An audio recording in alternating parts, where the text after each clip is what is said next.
কয়টা ইউনিভার্সিটি আপনাকে এই জ্ঞান দিবে, কয়টা কলেজ আপনাকে এই জ্ঞান দিবে? পৃথিবীর কোনো পিএইচডি থিসিস, কোনো মাস্টার্সের থিসিস, কোনো সিলেবাসে আপনাকে এই জ্ঞান দেওয়া হবে না যে শয়তান পৃথিবীতে আছে এবং আপনার অন্তরের উপর তার কন্ট্রোল ক্ষমতা আছে। নাই, পৃথিবীতে কেউ আপনাকে এই জ্ঞান দিবে না। কেন পৃথিবীর কোনো ইউনিভার্সিটি, কোনো সিলেবাস, কোনো কারিকুলামে বলা নাই যে পৃথিবীতে শয়তান আছে এবং তার থেকে আপনাকে বাঁচতে হবে? শয়তান এইভাবে কাজ করে আর আপনাকে তার বিরুদ্ধে এইভাবে যুদ্ধ করতে হবে, এরকম কোনো গাইডলাইন, কোনো সিলেবাস কেন নাই? এই জন্য যে যখনই মানুষ শয়তান সম্পর্কে সচেতন হবে, অসংখ্য ব্যবসা, অসংখ্য বিজনেস বন্ধ হয়ে যাবে। যদি আপনার সাইকোলজিকে ম্যানিপুলেট করতে না পারে, তাহলে যত সামাজিক যোগাযোগ মাধ্যম আছে যারা মানুষের মনোযোগকে ধরে রাখার জন্য জাস্ট মানুষের সাইকোলজি কিভাবে কাজ করে, কিভাবে মানুষকে ফেসবুক, ইউটিউব, টুইটারে ব্যস্ত রাখা যাবে এর জন্য গবেষণা করে তার ফিচার সাজায়। আপনি যখন নিজের মনের বিরুদ্ধে যুদ্ধ করবেন তখন এগুলো লস প্রজেক্ট, আর যখন আপনি নিজের মন মতো চলবেন তখন এগুলো প্রত্যেকটা প্রজেক্ট লাভজনক। যখন আপনি নিজের মনের বিরুদ্ধে গিয়ে পর্দা করবেন তখন ফ্যাশন ইন্ডাস্ট্রিজ বন্ধ হয়ে যাবে, আর যখন মন মতো চলবেন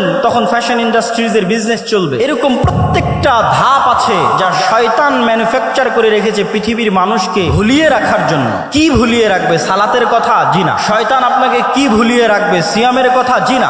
শয়তান আপনাকে ভুলিয়ে রাখবে মৃত্যুর কথা। আলহাকুমুত তাকাসুর হাত্তা যুরতুমুল মাকাবির। কবরে না যাওয়া পর্যন্ত আমার এবং আপনার মনে হওয়ার চান্স নাই যে আপনি মারা যেতে পারি। আজকের পৃথিবী এতটা ব্যস্ততম পৃথিবী, আজকের টেকনোলজি এতটা ব্যস্ততম, আজকের মোবাইল, আজকের টেকনোলজি, সামাজিক যোগাযোগ মাধ্যম মানুষকে এমন ভাবে আঁকড়ে ধরে আছে, অবৈধ সম্পর্ক মানুষকে এমন ভাবে আঁকড়ে ধরে আছে, ক্যারিয়ারের চিন্তা, দুনিয়ার চিন্তা এমন ভাবে আঁকড়ে ধরে আছে যে আপনি মাসকে মাস, বছরকে বছর চিন্তা করতে পারবেন না যে আপনি মারা যাবেন। হাত্তা যুরতুমুল মাকাবির। আর এটাই শয়তানের টার্গেট, যেন আপনি কোনোদিন ভুলেও স্মরণ না হয় যে আপনি মারা যাবেন।